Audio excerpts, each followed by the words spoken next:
Hi students, welcome to Chennai IAS academy. பழமை பாராயோ தலைப்புல நம்ம அடுத்ததாக போன வாரம் பழமை பாராயோல ப்ரீவியஸ் இயர் கொஸ்டின் பார்த்துருப்பீங்க. இன்னைக்கு நம்ம அடுத்த ப்ரீவியஸ் இயர் கொஸ்டின் 20 கொஸ்டின் ரொம்ப சூப்பராக பார்க்குறோம். போன வாரம் எல்லாரும் பார்த்துருந்தீங்க, நல்ல ஃபீட்பேக் இருந்திருந்தது. ஓகேங்களா? இப்போ நம்ம ப்ரீவியஸ் இயர் கொஸ்டின் பார்க்கறதுடைய நோக்கமே என்னன்னா, இதுக்கு முன்னாடி கேட்கப்பட்ட கேள்வி கண்டிப்பாக ரிப்பீட் ஆகுது. ஓகேங்களா? அதை நீங்கள் பார்க்கும்போது இந்த இயரை நீங்கள் குரூப் 2 குரூப் 4 தான் எழுதிருந்தீங்கன்னா கண்டிப்பாக அதை ஃபீல் பண்ணுவீங்க. நம்ம ஒரு கொஸ்டின் பார்க்கும்போது அது போக நம்ம சொல்லக்கூடிய எக்ஸ்ட்ரா பாயிண்ட்ல இருந்து நீங்க என்னெல்லாம் படிச்சிருக்கீங்கன்னு சொல்லிட்டு நினைவு கூறுவதற்கு கொஞ்சம் ஈஸியா இருக்கும். ஃபார் எக்ஸாம்பிள், இப்போ வீரமாமுனிவரை பத்தி ஒரு கொஸ்டின் வருது அப்படின்னா நம்ம வீரமாமுனிவரை பத்தி எல்லா கொஸ்டின்ஸும் நம்ம சொல்லுவோம். அப்படி சொல்லும் போது என்ன ஆகும் அப்படின்னு பார்த்தீங்கன்னா, நமக்கு வந்து ரொம்ப ரொம்ப ரொம்ப ரொம்ப எல்லா விஷயமும் நினைவு கூறுற மாதிரி பேசிக் எக்ஸாம் பாயிண்ட் ஆஃப் வியூ எல்லாமே நமக்கு ஞாபகம் வரும். அதனால தவறாம இந்த வீடியோ பாருங்க. இதுக்கு முன்னாடி நம்ம போட்டிருக்கக்கூடிய ஓஎன் கவிஞரே, வெண்பா இலக்கணம், அதுக்கப்புறம் பார்த்தீங்கன்னா நம்மளுடைய எங்கும் இலக்கியம், எதிரும் இலக்கியம் எல்லாத்தையும் தொடர்ந்து ஃபாலோ பண்ணுங்க. அடுத்தடுத்து உங்களுடைய வியூஸ், உங்களுடைய லைக்ஸ் அண்ட் உங்களுடைய கமெண்ட்ஸை பொறுத்து நம்ம அடுத்தடுத்து தமிழுக்கு எக்ஸ்ட்ரா நிறைய வீடியோஸும் ஷார்ட்ஸ் வீடியோஸும் பிளான் பண்ணியிருக்கோம். ஓகேங்களா? இன்னைக்கு நம்ம டாபிக்ல போகலாமா? எஸ், முந்தைய ஆண்டு வினாக்கள் பார்க்குறோம். ரைட், ஃபர்ஸ்ட் கொஸ்டின் பாருங்க. ஃபர்ஸ்ட் கொஸ்டின் சூப்பரான கொஸ்டின். அண்ணாவை பற்றிய ஒரு கொஸ்டின், ரொம்ப தமிழ் ஒரு முக்கியமான ஒரு நூலை பற்றிய ஒரு கொஸ்டின். எனக்கு மிகவும் விருப்பமான, கவனிங்க, எனக்கு மிகவும் விருப்பமான இலக்கியம் என்று உண்டென்றால் அது டேஸ் என்று பேரறிஞர் அண்ணா கூறுகின்றார். நமக்கு தெரியும் அண்ணா, ஓகேங்களா, தமிழ்நாட்டுடைய முன்னாள் முதல்வராக இருந்திருக்கார். ஓகே, திராவிட முன்னேற்ற கழகம் யூனிட் 8 வருவாரு. ஓகே, நீதி கட்சியில் இருந்திருப்பாரு. அதுக்கப்புறம் பெரியாருடன் முரண்பாடின் காரணமாக திராவிட முன்னேற்ற கழகம் என்று தனி ஒரு கட்சியை 1949ஆம் ஆண்டு உருவாக்கிட்டு அதில் வரிசையா தேர்தலில் பார்ட்டிசிபேட் பண்ணியிருப்பாங்க. அந்த கட்சி கடைசியாக 1967 நடந்த தேர்தலில் மிகப்பெரிய அளவுக்கு வந்து கலந்து கொண்டு அதில் மிகப்பெரிய வெற்றியை பெற்று ஆட்சி அமைந்திருப்பாங்க. அண்ணா அவர்கள் முதலமைச்சராக இருப்பாங்க. ஆனால் அவர் சில காரணமாக 2 வருடங்களே வந்து அண்ணா அவர்கள் இறந்து போயிடுவாங்க. அவர் இருக்கும்போது தமிழுக்காக தொண்டாற்றி நிறைய விஷயம் நிறைய பண்ணியிருப்பார். தமிழ்நாடு பெயர் மாற்றம், ஓகேங்களா, அதுக்கப்புறம் பார்த்தீங்கன்னா நம்மளுடைய செக்ரட்டரியேட், அதாவது செக்ரட்டரியேட்ங்கிற வார்த்தை தலைமைச் செயலகம், அடுத்து வந்து சத்தியமேவ ஜெயத்தே அப்படிங்கிற வார்த்தை வந்து வாய்மையை வெளியே நிறைய தமிழ் ஆக்கங்கள் நிறைய மாத்துறாரு. நமக்கு தெரியும் அண்ணாவை பற்றி. ஓகேங்களா? யூனிட் 8 நிறைய படிச்சிருப்போம். அந்த அண்ணாவே தமிழ் இலக்கியத்துல மிக விருப்பமான நூல் அப்படின்னு சொல்லிட்டு ஒரு நூலை சொல்லியிருக்காராமா. அது என்ன நூல் அப்படி பார்த்தீங்கன்னா கலிங்கத்து பரணி. எந்த நூலாமா? கலிங்கத்து பரணி. பரணி இந்த வார்த்தை கேட்ட உடனே ஒரு விஷயம் ஞாபகம் வரணும். ஓகேங்களா? பரணி அப்படின்னா என்ன ஞாபகம் வரணும்? 1000 யானைகளை, ஓகேவா, எத்தனை யானைகளாமா? 1000 ஆணைகளை கொன்றவனுக்காக பாடப்படக்கூடியதுதான் பரணி அப்படின்னு சொல்லுவாங்க. சரிங்களா? அதாவது அதுக்கு பன்னிரு பாட்டியல் அப்படின்னு சொல்லிட்டு ஒரு நூல்ல வந்து ஒரு மேற்கோளே இருக்குது. பாட்டியல ஒரு பாடல் வரியே இருக்குது. ஆணை 1000 அமரிடை வென்ற மாணவனுக்கு படிப்பதுதான் பரணி அப்படின்னு சொல்றாங்க. அப்போ 1000 யானையை, ஓகே, அப்ப யோசிச்சு பாருங்க, 1000 யானை ஒருத்தருக்கு கொன்று வெற்றி பெறுகிறானோ அவனுக்காக பாடக்கூடிய ஒரு இலக்கியம் தான் என்ன சொல்றாங்க? பரணி சொல்றாங்க. இது எப்பவுமே இந்த பரணி அப்படின்னு ஒரு நூல் வந்து தோத்த மன்னர், அதை கவனிச்சுக்கோங்க, வெற்றி பெறுவான் தோறுவான், ஓகே, 2 பேர் இருக்காங்க. அது தோத்த மன்னருடைய பெயர், அந்த நாட்டுடைய பெயர்ல தான் இந்த பரணி இலக்கியம் இருக்கும். அந்த பெயரை வச்சிருப்பாங்க. அதனாலதான் கலிங்கத்து பரணி. ஓகேங்களா? அப்ப கலிங்க நாட்டை தான் வெற்றி கொண்டான். யார் சார் வெற்றி கொண்டான் அப்படின்னு பாத்தீங்கன்னா, முதலாம் குலோத்துங்க சோழனுடைய வெற்றியை பத்தி பேசக்கூடியதுதான் இந்த கலிங்கத்து பரணி. ஓகேங்களா? அவருடைய அமைச்சராக இருந்த கருணாகர தொண்டைமான், ஓகே, அவர் அமைச்சராக இருந்திருப்பாரு. அந்த போர்ல மிகப்பெரிய வெற்றி பெற்றிருப்பாரு. வெற்றி பெற்றதன் காரணமாக இந்த கலிங்கத்து பரணி என்ற நூல் எழுதியிருப்பாங்க. ஓகேங்களா? இதை எழுதிய யார் அப்படின்னா ஜெயங்கொண்டர், அவர் தான் வந்து எழுதியிருப்பாரு. இது மொத்தம் மட்டும் எக்ஸாம் பாயிண்ட் ஆஃப் வியூ 599 தாழிசைகளை கொண்டுள்ளது. 599 தாழிசைகளை கொண்டுள்ளது கலிங்கத்து பரணி. ஓகேங்களா?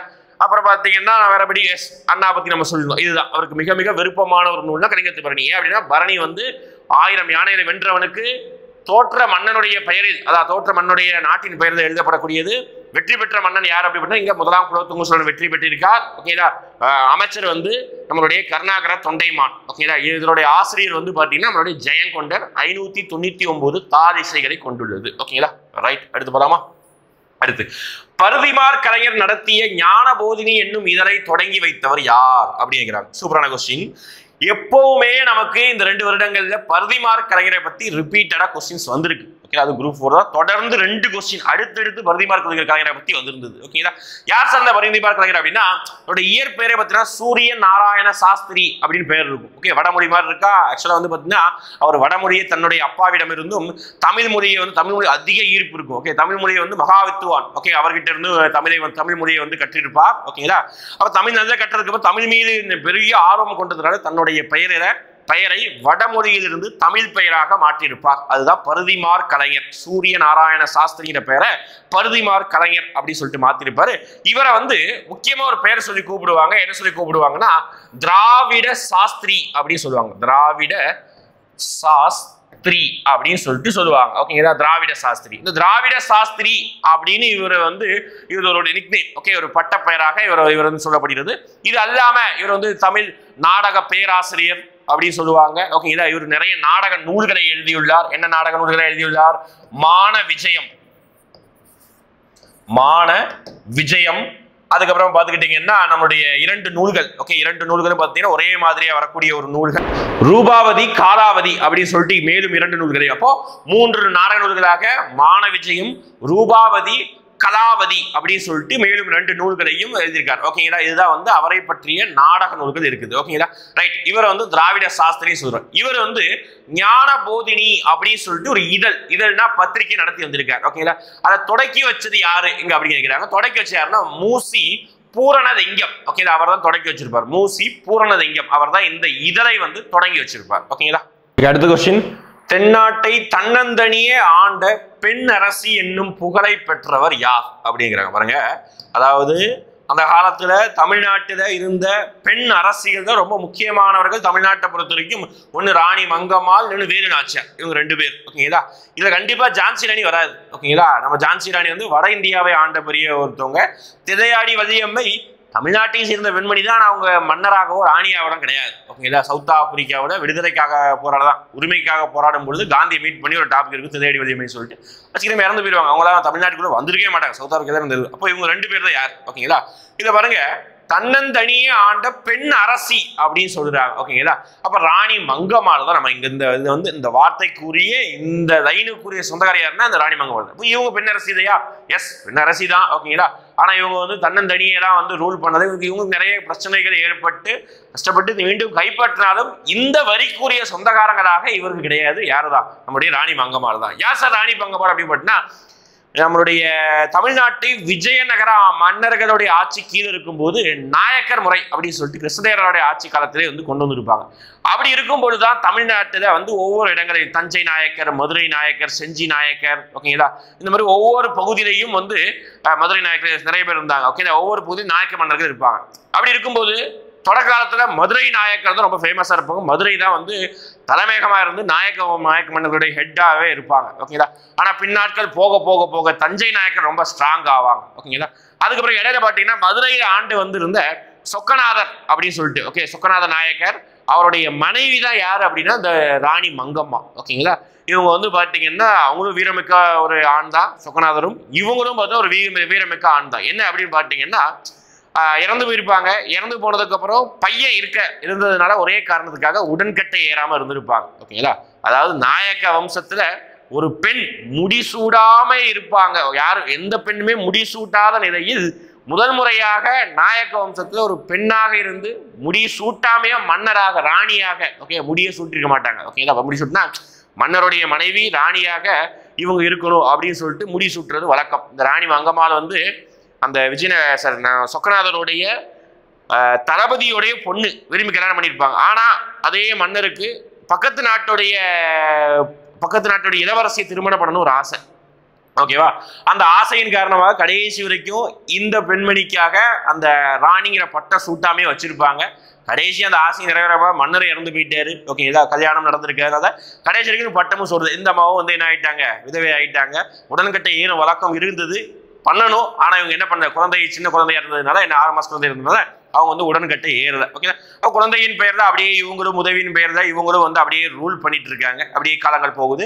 இவங்க வந்து ரொம்ப ரொம்ப நல்லா ரூல் பண்ண சொல்லுவாங்க. அதாவது மதுரையிலிருந்து கன்னியாகுமரி வரைக்கும் இருக்கக்கூடிய நெடுஞ்சாலையை அமைத்தது இவங்க தான். ஓகேங்களா, நிறைய ஏரி குளங்கள் தூர்வாரிருப்பாங்க. மக்களுக்கு உணவு உறைவிடம் எல்லா விஷயத்தையும் கொடுத்துருப்பாங்க. நல்ல நல்ல விஷயம், ஏகப்பட்ட விஷயங்களை வந்து ராணி மங்கம்மாள் வந்து ரொம்ப ரொம்ப திறமையாக பண்ணியிருப்பாங்க. ஓகேங்களா, அதுதான் தென்னாட்டை தன்னந்தனி ஆண்ட பெண் அரசி யாரு, நம்மளோட ராணி மங்கம்மாள். ஓகேங்களா, ரைட். அடுத்து தமிழில் சதுரகராதி என்னும் அகர முதலியை முதலில் வெளியிட்டவர். ஓகேங்களா, அதாவது தமிழ்ல வெளிவந்த முதல் அகர முதலி நூல் அப்படின்னா சதுரகராதி அப்படின்னு சொல்லுவாங்க. என்ன சார் ஃபர்ஸ்ட் அகர முதலி நூல் அப்படின்னா என்ன சார் அப்படின்னு பார்த்தீங்கன்னா, நம்மளுடைய ஒரு கொஸ்டின் கூட இருக்குது, அகர வரிசைப்படுத்துக அப்படின்னு சொல்லிட்டு நம்ம டிஎன்பிசி ஒரு கொஸ்டின் கண்டிப்பாக ஒரு கொஸ்டின் வரும். சிம்பிளாக தான் இருக்கும். ஆனால் ஆனா ஆனா கே கூ கூ இந்த கே கூ கூ கி அந்த மாதிரி வந்து சார் கே கி கூ இந்த மாதிரி வரிசையில் வந்து என்ன சொல்ற அந்த அசம்பிள் வரிசைப்படுத்தணும். அதுதான் வந்து அகர முதலி சொல்லுவாங்க.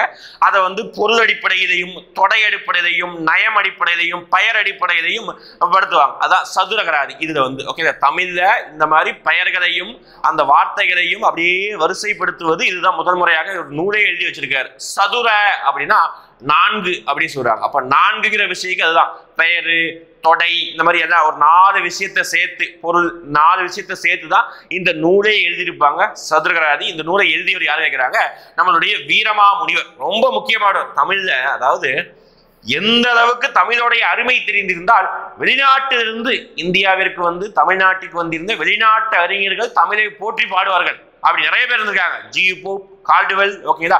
அது ஒருவர் ஓகேவா முனிவர் என்று அழைக்கப்படக்கூடிய வீரமா முனிவர். ஓகேதா அவர் தான். ஓகே இத்தாலி நாட்டை சேர்ந்தவர். உண்மையான பேர் வீரமா முனிவர் கிடையாது. பார்க்கும்போது வீரமா முனிவர் ஆஹா தமிழ்கார மாதிரி தமிழ்கார பெயர் மாதிரி இருக்குப்பா, உண்மையா தமிழர் கிடையாதுப்பா. ஓகே ஒரு இத்தாலிக்காரன். ஓகேங்களா. அவர் உண்மையான பேர் வந்து கான்ஸ்டன்ஸ் ஜோசப் பெஸ்கி அப்படின்னு சொல்லுவாங்க. ஓகேங்களா. அதை வந்து அதுக்கப்புறம் பார்த்தீங்கன்னா மதுரை தமிழ் சங்கம் இவருடைய திறமையை பாராட்டி யார் சொல்றாங்க, மதுரை தமிழ் சங்கம் தான் என்ன பண்ணுது அப்படின்னா இவருக்கு ஒரு பட்டம் கொடுக்குது. என்ன பட்டம் கொடுக்குறது, தைரியநாதர் அப்படின்னு சொல்லிட்டு ஒரு பட்டம் கொடுக்குது. அந்த தைரியநாதர்ங்கிற பேரை அல்ல தூய தமிழ்ல என்ன மாத்திக்கிட்டாரு, வீரமா முனிவர் அப்படின்னு சொல்லிட்டு மாத்திக்கிட்டாரு. ஓகே அதனாலதான் வீரமா முனிவர் என்று அழைக்கப்படுகிறார். ஓகேங்களா. நிறைய நூல்கள் இருக்காரு. சதுரகராதி ஒரு முக்கியமானது. இது ரொம்ப முக்கியமான ஒரு நூல். குட்டி தொல்காப்பியம் அப்படின்னு சொல்ற அளவுக்கு ஓகே நமக்கு தெரியும். தொல்காப்பியம்னா எல்லா தமிழில் எழுந்த முதல் இலக்கண நூல். எழுத்து சொல் பொருள் யாப்பு அணி என்ற 5னுக்கும் இலக்கணத்தை வகுத்த ஒரு நூல் தொல்காப்பியம் சொல்லுவாங்க. அந்த அளவுக்கு இவர் எழுதிய இன்னொரு நூல் எல்லா 5 வகையான உறுப்புகளுக்கும் இலக்கணம் வகுத்திருக்கு. அதனாலதான் அந்த நூலை குட்டி தொல்காப்பியம் சொல்லுவோம். அது எந்த நூல் அப்படின்னு பார்த்தீங்கன்னா தொன்னூல் விளக்கம் அப்படின்னு சொல்றாங்க. தொன்னூல் விளக்கம் அந்த நூல் தான் பார்த்தீங்கன்னா குட்டி தொல்காப்பியம் அப்படி சொல்றாங்க. அந்த நூலை எழுதியது யார் தான், வீரமா முனிவர் தான். அதை விட சிறப்பம்சம் என்ன அப்படின்னு பார்த்தீங்கன்னா 8 ஆகும் நம்ம தமிழையும் திருக்குறளை மொழிபெயர்த்த ஒருவர்கள் ஆகச் சிறந்தவர் இவர் ஒருத்தர். ஓகே திருக்குறளை வந்து ஜி போப் ஆங்கிலத்தில் மொழிபெயர்த்திருப்பார். இப்போ கூட நான் ஒரு விஷயத்துக்காக ரெஃபர் பண்ணிருக்கும் போது ஒரு விஷயம் படிச்சிருந்தேன். ஜி போப் வந்து என்ன பண்ணிருக்காராமா, திருவாசகத்தையும் ஓகேவா அதை என்ன புறநானூறு அதை என்ன பண்ணிருக்காராமா ஆங்கிலத்தில் மொழிபெயர்த்திருக்கார். ஓகே எல்லாமே புக்கில் இருக்குது. ஓகேங்களா. 10th பழைய புக்கை எடுத்து பார்க்கும்பொழுது ஒரு பாயிண்ட்காக எடுத்து பார்க்கும்போது ஜி போப் பற்றி பார்க்கும்போது வருது. ஓகே சார் திருவாசகம் படிக்கும்போது மாணிக்கவாசகத்தை படிக்கும்போது திருவாசகத்தை ஆங்கிலத்தில் மொழிபெயர்த்தவர் யாராமா, ஜி போப் இருக்காரு. ஓகேங்களா. அப்போ அதே மாதிரி வீரமாமுனிவர் திருக்குறளை லத்தீன் மொழியில் மொழிபெயர்த்துள்ளார். ரொம்ப முக்கியமானது. வீரமாமுனிவர் திருக்குறளை வந்து லத்தீன் மொழியில ஓகே இத்தாலியை சேர்ந்த லத்தீன் மொழியில மொழிபெயர்த்திருக்கார். எவ்வளவு பெரிய விஷயம். லத்தீன் மொழி பழமையான மொழி. அந்த மொழியிலையும் திருக்குறள் படிக்க வேண்டிய விஷயம் இருக்குது. திருக்குறளை வந்து முக்கியமான மொழிகளை யார் யார் மொழிபெயர்த்தாங்க பார்த்து வச்சுக்கணும். சரிங்களா. இப்பேற்பட்ட பெருமையை சேர்ந்தவர் தான் இந்த வீரமாமுனிவர். இந்த அச்சய கிருஷ்ண பிள்ளையை நம்ம என்ன சொல்லுவோம்னா கிறிஸ்தவ கம்பர் அப்படின்னு சொல்லுவாங்க. கிறிஸ்தவ கம்பர் அப்படின்னு சொல்லக்கூடியது யாரு, இந்த நம்ம அச்சய கிருஷ்ண பிள்ளை. ஓகேங்களா. அடுத்து சூப்பரான கொஸ்டின் பாருங்க. அதாவது கூற்று ஒரு கூற்று 2 கூற்று. ஓகே 2 ஒரு முரண்பாடான ஒரு விஷயமானது. ஓகே நீலகேசி ஒரு சமண சமய காப்பியமாகும். எஸ் 100% உண்மைதான். ஓகேங்களா. நான் போன இதுலேயும் நான் சொல்லியிருப்பேன் நினைக்கிறேன். ஓகேங்களா. அதாவது காப்பியங்களை பொறுத்த வரைக்கும் 2ஆ பிரிச்சிருப்பாங்க. கவனி, காப்பியங்களை பொறுத்த வரைக்கும் தமிழில் இருந்த காப்பியங்களை பொறுத்த வரைக்கும் 2ஆ பிரிச்சிருப்போம். 5 பெருங்காப்பியங்கள் 5 சிறு காப்பியங்கள் அப்படின்னு சொல்லிட்டு நம்ம 2ஆ பிரிச்சிருப்போம். ஓகேங்களா. 5 பெருசு 5 சிறிய காப்பியங்கள் பிரிச்சிருப்போம். 5 சிறுசு காப்பியங்கள் எல்லாமே சமண சமயத்தை சேர்ந்ததுதான். ஆனா 5 பெரிய காப்பியங்கள்ல 3 சமண சமயத்தையும் 2 பௌத்த சமயத்தையும் சேர்ந்தது. அந்த 2 எது, குண்டரகேசி மணிமேகலை, குண்டு மணி பௌத்தம். ஓகேங்களா. குண்டு மணி பௌத்தம். ஓகேங்களா. அந்த 2 தான். மீதி எல்லாமே அங்க ஒரு 5 இங்க ஒரு 3 8 நூல்கள் சமண நூல்கள் தான். அப்போ ஃபர்ஸ்ட் ஸ்டேட்மெண்ட் நமக்கு என்ன எடுத்துறாங்க, நீலகேசி என்ன சொல்றாங்க, ஒரு சமண நூல் சொல்றாங்க. எஸ் 100% உண்மை. இந்த நீலகேசி பத்தி நான் இன்னொரு விஷயம் சொல்றேன். ஓகே அப்புறம் சொல்றேன். அடுத்து பாருங்க, குண்டரகேசி அங்கேயும் கேசி இங்கேயும் கேசி. குண்டரகேசி என்னும் நூலுக்கு மறுப்பாக எழுதப்பட்டதுதான் நீலகேசி நூல். எஸ் இதுவும் உண்மைதான். குண்டரகேசி நூல் ஓகேவா, அதாவது 7ஆம் நூற்றாண்டில் இயற்றப்பட்டதுதான் குண்டரகேசி நூல். 5 பெருங்காப்பியங்கள் ஒண்ணு பௌத்த காப்பியம் சொன்னா குண்டுமணி ஓகே பௌத்த காப்பியம். ஓகேங்களா. ஐம்பெருங்காப்பில் ஒன்று 7ஆம் நூற்றாண்டில் எழுதப்பட்டது. இந்த நூலுக்கு மறுப்பாக இந்த நூலில் இருக்கக்கூடிய பௌத்த சமயத்தை தாழ்வுபடுத்தி நீலகேசி இருக்கக்கூடிய சமண சமயத்தை உயர்வுபடுத்தி சொல்லக்கூடிய ஒரு நூல் தான் நீலகேசி. அதனாலதான் நீலகேசி இன்ட்டு குண்டலகேசி அப்படின்னு சொல்லிட்டு ஷார்ட்கட் கிளாஸ் நடத்தும் போதே சொல்லியிருப்பாங்க. ஓகேங்களா? ஏன் அப்படின்னா இது வந்து சமண சமயம், இது பௌத்த சமயம், இதை எதிர்த்துதான் இது ஏற்றப்பட்டது. இது 7ஆம் நூற்றாண்டு, இது 9ஆம் நூற்றாண்டு ஏற்றிருப்பாங்க. சரிங்களா? ரைட்டா? புரிஞ்சது. நீலகேசியுடைய ஆசிரியர் பேருக்கு நமக்கு தெரியல, அறியப்படவில்லை. ஓகேங்களா? அதை தாண்டி நீலகேசி என்ன சிறப்பம்சம் இருக்குன்னா, நீலகேசியில் மொத்தம் 10 சருக்கங்கள் உள்ளன. அதான் நம்ம காண்டங்கள், ஓகே, படலம் சொல்றோம், அதே மாதிரி 10 சருக்கங்கள் உள்ளன. அதை தாண்டி மெயின் விஷயம், எக்ஸாம் பாயிண்ட் ஆஃப் ரொம்ப முக்கியமானது, ப்ரீவியஸ் இயர்ல கேட்டிருக்காங்க, தமிழில் எழுந்த, ஓகே, தமிழில் வெளிவந்த முதல் தருக்க நூல் அப்படின்னு சொல்லுவாங்க. என்ன சார் தருக்க நூல்? புதுசா கேள்விப்பட்டிருமே. எஸ், படிக்கலன்னா புதுசா கேள்விப்பட்டிருக்கீங்க. ஓகே, முதல் தருக்க நூல் அப்படின்னு சொல்லுவாங்க. என்ன சார் தருக்க அப்படின்னா, ஒரு மதத்தை தாழ்வுபடுத்தி தன் மதத்தை உயர்வுபடுத்தி கூறக்கூடிய ஒரு நூலுக்கு பேர் தான் தருக்க நூல் அப்படின்னு சொல்லுவாங்க. தமிழ் அடுத்தடுத்து நிறைய நூல்கள் வந்திருக்கு. ஆனால் முதல் முறையாக வெளிவந்த நூல் எது அப்படின்னு பார்த்தீங்கன்னா நம்ம நீலகேசி நூல் தான். ஓகே, ஐஞ்சிருங்காப்பியங்கள்ல ஒண்ணு. ஓகேவா? ரைட். குண்டலகேசியோட ஆசிரியர் இப்போ வரும். இது என்ன ஆன்சரை சொல்லாம நான் அப்படி எக்ஸ்பிளைன் பண்ணிருக்கேன். ஓகே, ஃபர்ஸ்ட் இது என்னதுதான் கரெக்ட் தான், ரெண்டாவது ஸ்டேட்மெண்ட் தான் கரெக்ட் தான். ஏன்னா குண்டலகேசி என்னும் நூலுக்கு மறுப்பாக எழுதப்பட்டுதான் நீலகேசி. அப்ப 2 ஸ்டேட்மெண்ட்டும் கரெக்ட் தான், கூற்று ரெண்டுமே சரி. ஓகே, எந்த விதமான அப்ஜெக்ஷன் இல்லை. அடுத்து பார்க்கலாமா? அடுத்து சூப்பரான ஒரு பாடல். ஓகேங்களா? என்ன பாடல் அப்படி பார்த்தீங்கன்னா, ஏர் முனைக்கும் நேரிங்கே எதுவுமே இல்லை என்றும் நம் வாழ்விலே பஞ்சமே இல்லை என்ற பாடலின் ஆசிரியர். இந்த இல்லை ஓகே, நார்மலா நம்ம பேசக்கூடிய வார்த்தைகள்ல பாடக்கூடியது. ஓகே, அந்த வார்த்தையில வருது. இது ஒரு சினிமா பாடலாகவும் இருக்குது. ஓகேங்களா? சினிமா பாடல் அப்படின்னாலே இருக்கக்கூடிய ஆப்ஷனை கொஞ்சம் ஒரு சில பேர் வந்து எலிமினேட் பண்ணிடலாம். ஓகே, அந்த மெயினா இந்த பாடல் வரைக்கும் சொந்தக்காரர், இந்த பாடலுடைய ஆசிரியர்னா மருதகாசி. ஓகேங்களா? மருதகாசி என்று அழைக்கப்படுகிறதா என்னது இந்த பாடலுடைய சொந்தக்காரர். ஓகேங்களா? இவர் என்ன சொல்லுவாங்க? திரைக்கவி அப்படின்னு சொல்றாங்க. ஓகேங்களா? திரையுலக கவி அப்படின்னு சொல்றாங்க. ஓகேங்களா? இது திரையுலக கவின்னு இருந்துச்சு. இவருக்கு ஒரு என்ன சொல்ற ஒரு பட்டப்பெயர் இருக்குது. ஓகே, இவர் வந்து ஃபேமஸான நிறைய பாடல்கள், ஓகே, மருதகாசி பாடல்கள் சொல்லிட்டு இவர் திரைப்பட பாடல்கள் எக்கச்சக்கமா எழுதியிருக்காரு. ஃபார் எக்ஸாம்பிள் வந்து ரீசெண்டா கூட நீங்க யூடியூப் ஃபாலோ பண்ணியிருந்தீங்கன்னா ஒரு பாட்டு வந்து ரொம்ப ஃபேமஸா இருக்கும், ஷார்ட்ஸ்ல சரி எல்லாத்துலயும் சரி. ஓகே, புதிய ஏத்தி வண்டியில பொள்ளாச்சி சந்தையிலேன்னு ஒரு பாடல். ஓகே, எல்லாரும் கண்டிப்பா கேள்விப்பட்டிருப்பீங்க. ஓகேவா? அந்த பாடல் படித்தது யாரு? இவர் தான், மருதகாசி தான். அது போக எல்லாரும் ரொம்ப பக்தர்களாக இருந்தால், ஓகே, முருகனை கும்பிடுறவங்களா இருந்தாலும் சினிமா பாடல முருகனுடைய படத்தை ஏதாவது பார்த்தீங்கன்னா ஒரு பெரிய ஒரு பாடல் உண்டு. ஓகே, வடிவேல் கூட அந்த படத்தை ஒரு படத்தை கந்தசாமி படத்துல நினைக்கிறேன். எஸ், அது வந்து காமெடியாக படிச்சிருப்பாரு. மருதமலை மாமணியே முருகையா அப்படின்னு சொல்லிட்டு ஒரு பாடல் கண்டிப்பா கேள்விப்பட்டிருப்பீங்க. மருதமலை மாமணியே முருகையா, இந்த மாதிரி பாடல்கள் எல்லாத்தையும் பாடியவர் யார் தான்? புதிய ஏத்தி வண்டியிலே பாடினது இவர் தான். நம்மளுடைய மருதமலை மாமணியே முருகையா இந்த 2 பாடலையும் பாடியது யார் தான்? இந்த மருதகாசி தான். ஓகேங்களா? திரையுலக கவி அப்படின்னு சொல்றோம். ஓகேங்களா? இவருக்கு ஒரு சிறப்பு பெயர்.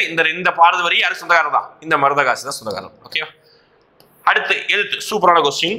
இந்த கொஸ்டின் தான் வெயிட் பண்ணேன். ஏன் அப்படின்னு பார்த்தீங்கன்னா, அதாவது புகழக்கூடிய ஃபேக்சுவல் பாயிண்ட நல்ல ஓரளவுக்கு எப்படி ட்விஸ்டடா வைக்கிறாங்கன்னு சொல்லிட்டு பாருங்க. நம்ம எக்ஸ்பிளனேஷன் அதான் இது சொல்றோம். ஓகேங்களா? பாருங்க, எழுத்து என்னும் இதனை தொடங்கி நவீன தமிழ் இலக்கிய மறுமலர்ச்சிக்கு வீத்திட்டவர். ஓகே, இதுல பாயிண்ட் பாருங்க. அதாவது எழுத்து என்னும் இதனை தொடங்கியவர் யாருன்னு கேட்கிறான். ஆனா என்ன கேட்கிறான்? எழுத்து தொடங்கி நவீன தமிழ் இலக்கிய மறுமலர்ச்சிக்கு வீத்திட்டவர் யார் அப்படின்னு கேட்கிறாங்க. சீசு செல்லப்பா. அவர் தான் வந்து இந்த எழுத்து இதழை தொடங்கியிருப்பார். ஓகே, வானம்பாடி கவிஞர்கள்ல ரொம்ப முக்கியமான ஒரு இதுதான் பார்த்தீங்கன்னா இந்த எழுத்து. ஓகேதா? தமிழ் மறுமலர்ச்சி, தமிழில் இருக்கக்கூடிய சிறு கதைகளுக்காகவே தொடங்கப்பட்டதுதான் பார்த்தீங்கன்னா இந்த எழுத்து என்னும் இதழை. ஓகேங்களா? தமிழில் இருக்கக்கூடிய சிறு கதைகளை எழுதி வெளியிடுங்கிறதுக்காக தொடங்கப்பட்டதுதான் இந்த எழுத்து அப்படிங்கிற ஒரு இதழை தொடங்கியிருக்காங்க. அதுக்கப்புறம் பார்த்துக்கிட்டீங்கன்னா இதுதான். ஓகேங்களா? சீசு செல்லப்பா பத்தி சொல்லும் போது அப்படின்னு பார்த்தீங்கன்னா இவர் எழுதிய ஒரு நூல், ஓகேங்களா, அந்த நூலுக்காக சாகித்ய அகாடமி விருது பெற்றிருக்கார். அதுதான் வந்து சுதந்திர தாகம். ஓகேங்களா? இருக்கக்கூடிய முக்கியமான நூல்களை பத்தி பார்க்க போறோம். சுதந்திர தாகம், அதாவது எந்தெந்த நூலாசிரியர் எந்த நூலுக்காக சாகித்ய அகாடமி விருது பெற்றார் அப்படின்னு பார்க்கணும். ஓகேங்களா?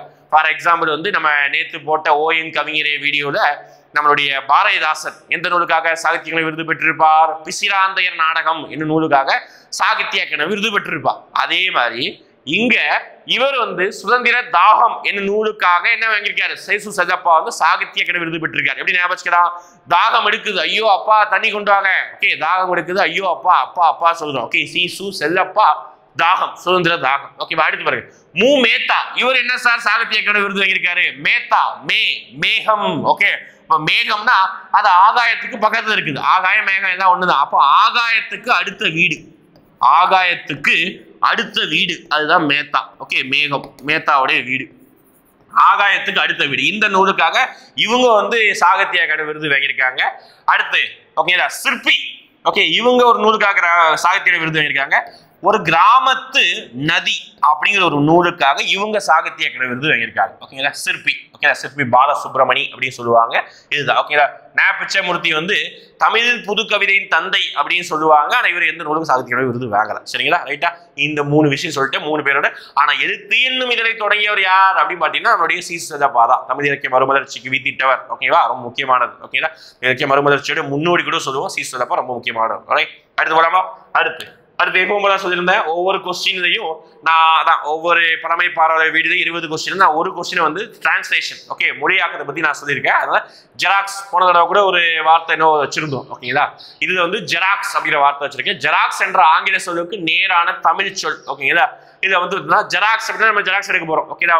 ஒரு விஷயத்தை, உண்மையான ஒரு விஷயத்தை வந்து இன்னொரு போலியா நம்ம எடுக்க போறதுதான். அப்போ அது நகல் அப்படிங்கிற வார்த்தை சொல்லலாம். ஓகேங்களா?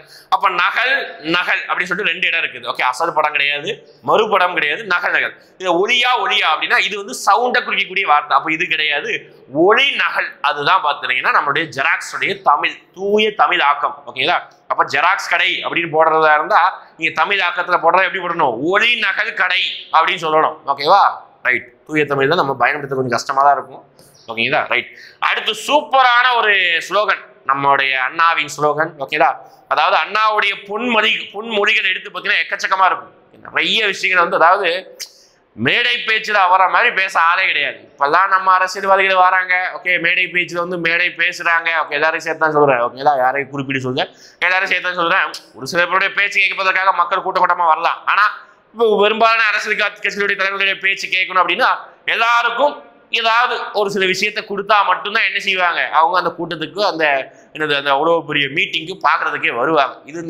அது காலம் மாறி போச்சு. ஓகேங்களா? ஆனா அந்த காலங்கள்ல தான், ஓகே 40 வருஷத்துக்கு முன்னாடி தான் பார்த்தீங்கன்னா அண்ணா, ஓகே அந்த மாதிரி அவங்க எல்லாம் பேசும் பொழுது அதாவது அனல் பறக்கும். ஓகே, மேடை பேச்சுல வந்து அவருடைய பேச்சை கேட்பதற்காகவே அவ்வளோ பேர் கூட்டம் வரும்.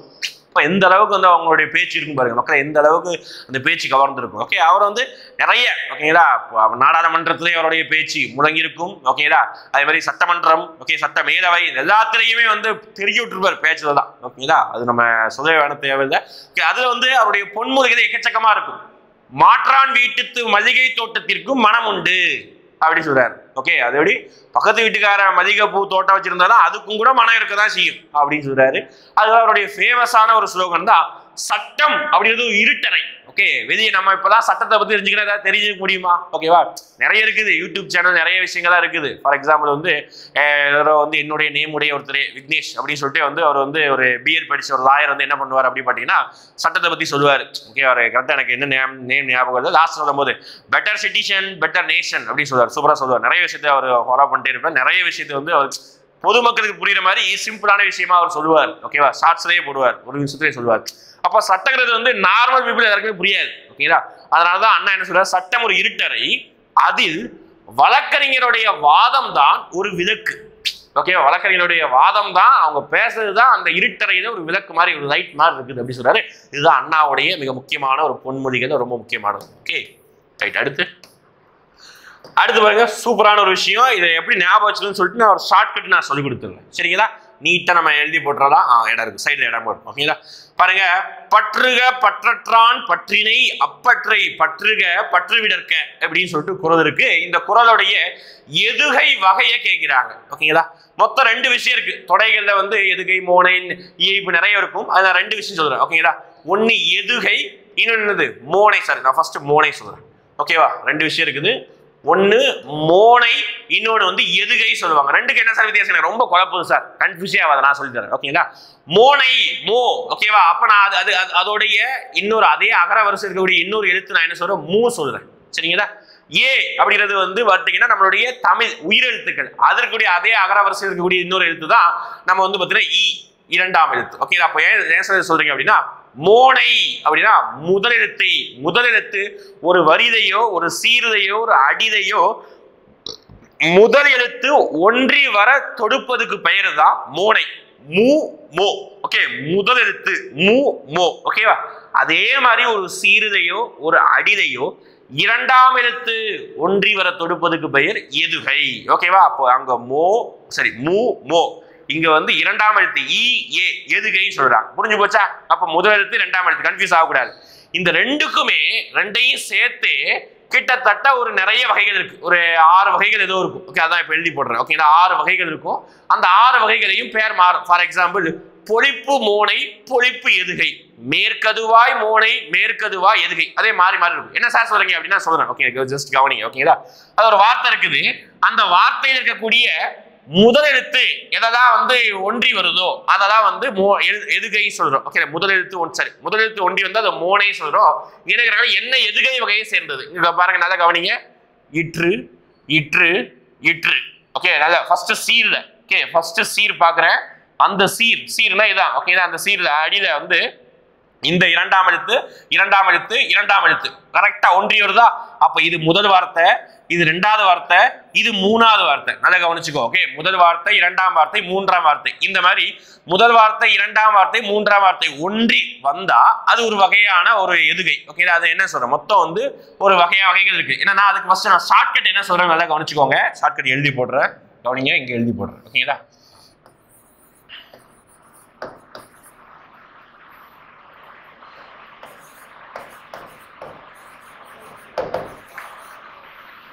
இந்த பொண்ணு, ஓகேங்களா, இந்த பொண்ணு ஒரு கூலிங் கிளாஸ், ஓகேவா, கூலிங் கிளாஸ் மாட்டிட்டு, ஓகே, கூலிங் கிளாஸ் போட்டுட்டு மேல கீழே கமா வேணா முழிக்கிறா. ஓகே, முழிக்கிறா. ஷார்ட்கட்டு சம்பந்தமே இல்லாம இருக்கும், சொல்லும் போது புரியும். நல்லா வச்சுக்கோங்க.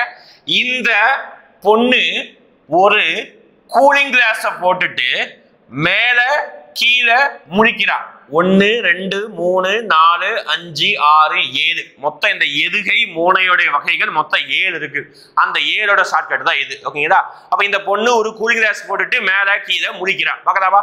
அப்போ ஒரு அடியில முதல் வார்த்தையும் இரண்டாம் வார்த்தையும் ஒன்றி வந்தால், ஓகே, அந்த எதுகை அந்த மோனைக்கு பெயர் தான் என்ன சொல்றாங்க அப்படின்னா இணை மோனை அப்படின்னு சொல்லுவாங்க. அதுதான் இந்த இணை மோனை. அடுத்து அதே மாதிரி ஒரு அடியில முதலாம் வார்த்தையும் மூன்றாம் வார்த்தையும் ஒன்றி வந்தால் அதுக்கு பெயர் தான் பொழிப்பு மோனை. இந்த இருக்க ஆப்ஷன் ஏன் இருக்கு பாருங்க, பொழிப்பு மோனை. அதாவது பொழிப்பு எதுகை, பொழிப்பு மோனை எல்லாம் தான். ஓகேங்களா? அடுத்து 1வது வார்த்தையும் 4வது வார்த்தையும் ஒன்றி வந்தால் அதுக்கு பேரு ஒரு ஊ. ஓகே, ஒரு ஊ எதுகை மோனை அப்படி சொல்லுவாங்க. அடுத்து இங்க எழுதி போடுறேன்.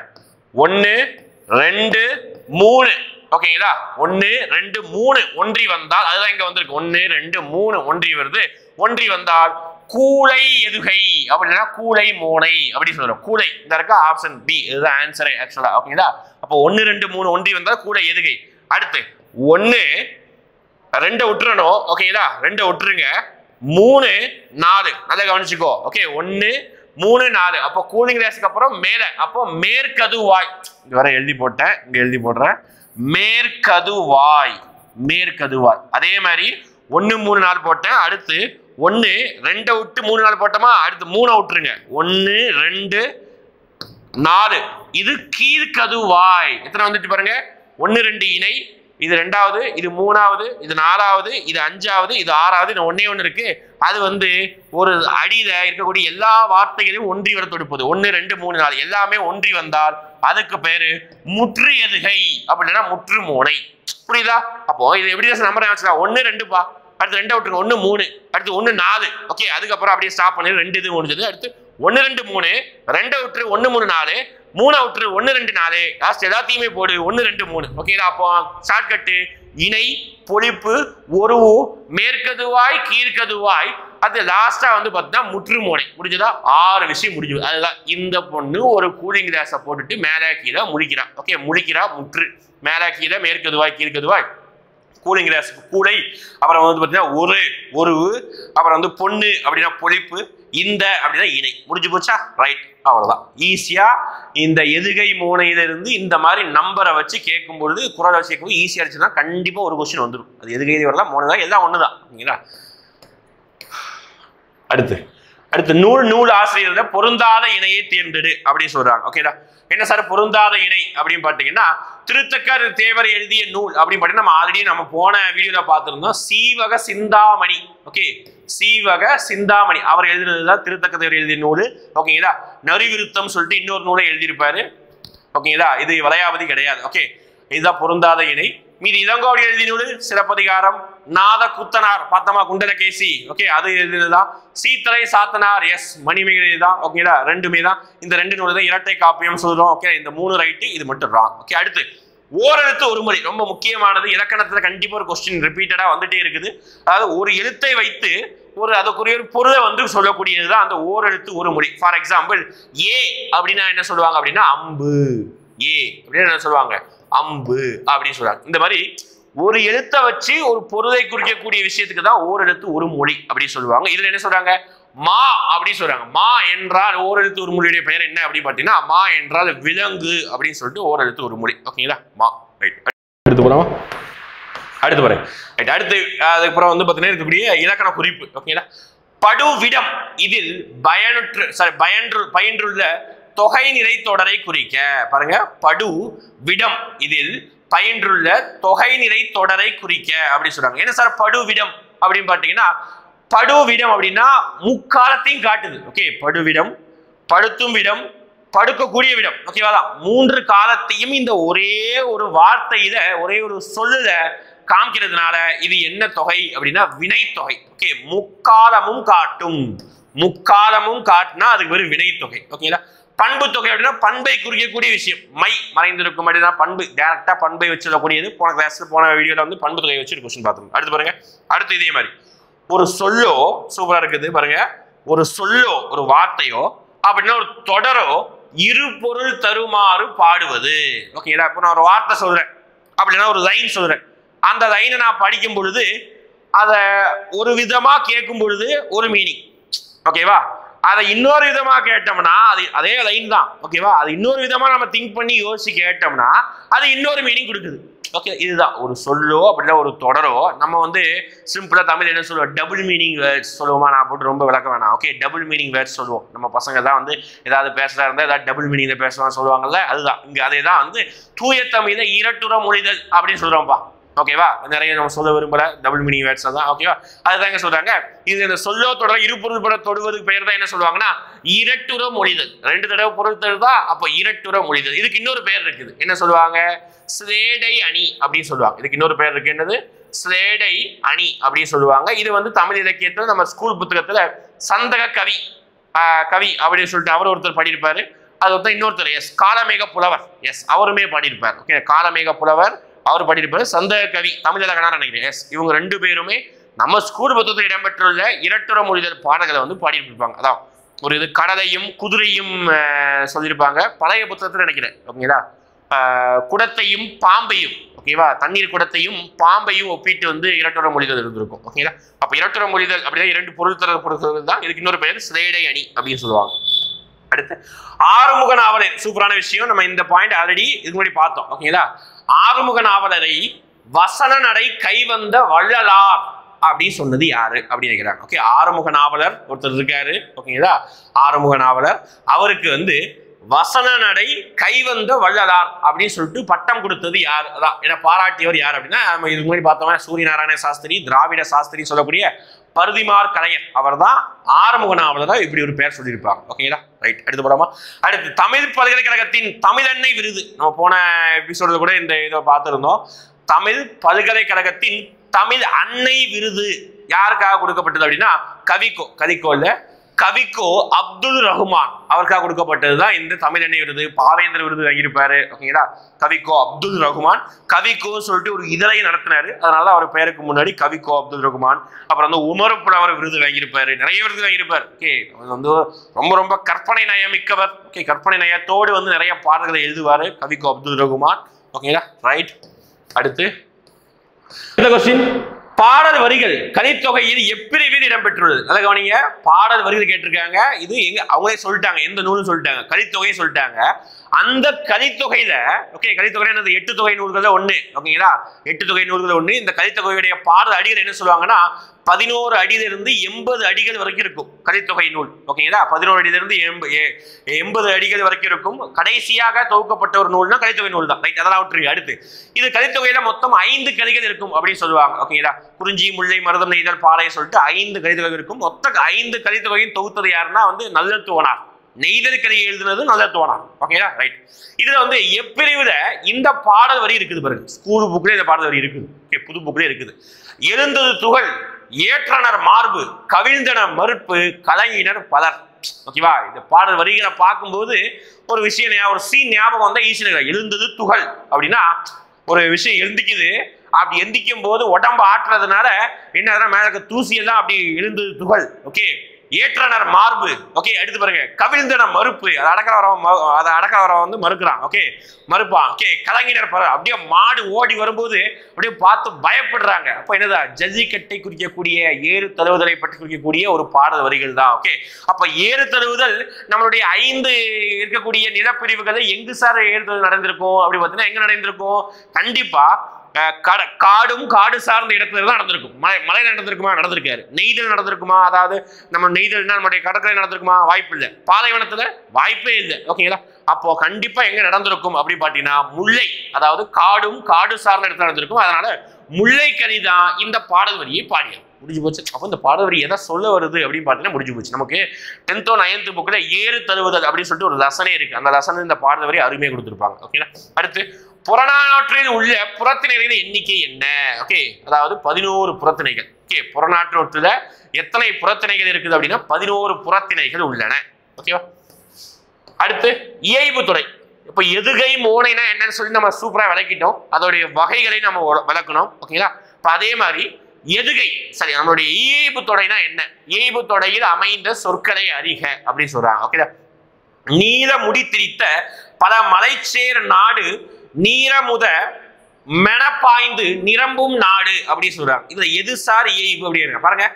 நீலமுடி, நீரமுத, சார் நீ வருது, அப்ப இதான இயைபு. எப்பா நான் இப்பதான் சொல்லிக் கொடுத்தேன். மோனை முதலெழுத்து ஒன்றி வந்தால் மோனை. சரி, அடுத்து பார்க்கலாமா? நீலமுடி மலை சேர், இந்த லை வருது, ஓகே, ஒரே அகர வரிசை. அப்ப இதுவா இருக்குமா? இதுவும் கிடையாது. அடுத்து, நிரம்பு நாடு, நீ நா, இது வருமா? இதுவும் கிடையாது. நாடு நாடு, அதாவது முதல் அடியில நாடு, 2ஆம் அடியில நாடு அப்படின்னு முடியுதா? அப்போ கடைசி இருக்கக்கூடிய வார்த்தைகள் ஒரே மாதிரி இருக்கக்கூடியதுக்கு பேர் தான் இயைபு தொடை அப்படின்னு சொல்லுவாங்க. அடுத்து, ஒளி வேறுபாடு அறிந்து சரியான பொருளை அறிக. அதாவது நமக்கு இந்த ர ர ல ல ல, ஓகே, இந்த மாதிரி வார்த்தைகள் தான் அந்த ஒரு பொருள. இப்போ ஃபார் எக்ஸாம்பிள் பள்ளி அப்படின்னு போடுறோம்னா அதுக்கு ஒரு அர்த்தம், பள்ளி அப்படின்னு போடுறோம்னா அதுக்கு ஒரு அர்த்தம் இருக்கு, புரியுதா? ஓகே, அதே மாதிரி தான் இங்க ஒளி வேறுபாடு அறியணுமா? நாட்டுக்கு தேவை எது? இந்த அரணா, இந்த அரணா, இந்த அரணா, இந்த அரணா. நாட்டுக்கு தேவை என்ன? நாட்டை சுத்தி வச்சு பாதுகாப்புறதுக்காக ஒரு சுவர் தேவை. அந்த சுவருக்கு என்ன சொல்லுவாங்க அப்படின்னா அரண் அப்படின்னு சொல்லுவாங்க. எந்த அரண்னா இந்த அரண் தான் சொல்லுவாங்க, சரிங்களா? அப்ப ஆன்சர் டி. முடிஞ்சதா? ரைட். பழமை பாராய தலைப்புல நம்ம இன்னைக்கு 20 கொஸ்டின் நம்ம பார்த்துருக்கோம். லாஸ்டா எப்பவும் போல எக்ஸ்ட்ரா சொன்ன பாயிண்ட்ல இருந்து ஒரு 5 பாயிண்ட்ஸ், ஓகே, ஒரு 5 கேள்வி கேட்டுட்டு நம்ம கிளாஸை வைண்ட் அப் பண்ணிக்கலாம், முடிச்சுக்கலாம், சரிங்களா? என்ன சொல்லியிருந்தோம்? ஃபர்ஸ்ட் கேட்கலாமா? ரைட். ஃபர்ஸ்ட் நம்ம சொன்னதுல எஸ், எந்த நூல் குட்டி தொல்காப்பியம் என்று அழைக்கப்படுகிறது? ஓகேவா? ஃபர்ஸ்ட் கொஸ்டின், எந்த நூல் குட்டி தொல்காப்பியம் என்று அழைக்கப்படுகிறது? ஓகேவா? அடுத்த கொஸ்டின்ல நம்ம இந்த மோனை எதுகையோட வகைகள் பார்த்துருந்தோமா? அதுல நான் ஒரு என்ன மோனை சொல்றேன், அதோடைய நம்பர் மட்டும் எனக்கு மென்ஷன் பண்ணுங்க, சரிங்களா? என்ன மோனை சொல்லலாம் அப்படின்னு பார்த்தீங்கன்னா கீழ்கதுவாய் மோனை, ஓகே, கீழ்கதுவாய் மோனை, ஓகே, அதோடைய நம்பர் மென்ஷன் பண்ணுறதா, எத்தனை கமா கமா கமா அதை மென்ஷன் பண்ணுங்க, ஓகே. அதுக்கப்புறம் பார்த்துக்கிட்டீங்கன்னா அண்ணா எந்த ஆண்டு திமுக என்ற கட்சியை துவங்கினார்? ஓகே, அது ஒரு கமெண்ட் பண்ணுங்க. அடுத்ததாக ஒளி வேறுபாடு, ஓரெழுத்து ஒரு மொழி பார்த்துருந்தோம். வேற கொஸ்டின் ஏரியா அப்படின்னு பார்க்கும்போது எஸ், இந்த ஓரெழுத்து ஒரு மொழியில நான் சொல்லியிருந்தேன் ஏ அப்படின்னா என்ன? ஓரெழுத்து ஒரு மொழியில ஏ அப்படின்னா என்ன அர்த்தம்? ஓரெழுத்து ஒரு மொழியில ஏ என்றால் என்ன அர்த்தம் அப்படின்னு சொல்லுங்க. அதுக்கப்புறம் கலித்தொகையுடைய பாடல் அடி வரையறை என்னன்னு சொல்லுங்க. கலித்தொகையுடைய பாடல் அடி வரையறை எந்த அடி டு எந்த அடி வரைக்கும் வரும். ஓகேங்களா? Right, thank you. அடுத்த வகுப்புல நம்ம தான் நாளைக்குரிய வகுப்புல நம்ம வந்து என்ன பார்க்கணும் அப்படின்னு பார்த்தீங்கன்னா நம்மளுடைய எங்கும் இலக்கியம் எதிர் இலக்கியம் கிளாஸ் டாபிக் பார்க்கலாம். ஓகேங்களா? தேங்க்யூ.